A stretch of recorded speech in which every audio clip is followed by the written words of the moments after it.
वही नमस्ते अंकल, कैसे हो? मैं तो ठीक हूँ धनुआ। तू बता, तू कैसा?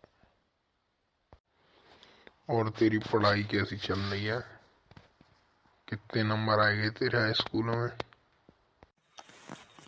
सही चल रही है। मेरे 500 नंबर आए हाई स्कूल में, 600 में थे।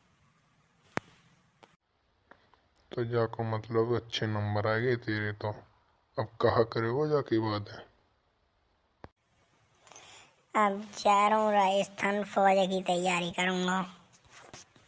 देख तुम नौकरी वोकरी लग जावे तो सेट है जावा मामला। फौज की तो तैयारी करेगो। तू कुछ खाए पिए करे, ऐसे कैसे बन जाएगो फौजी? तो मैं कहूँ नहीं कि थप्पड़ मार दो तो उठो तो जाएगो ना तो पे।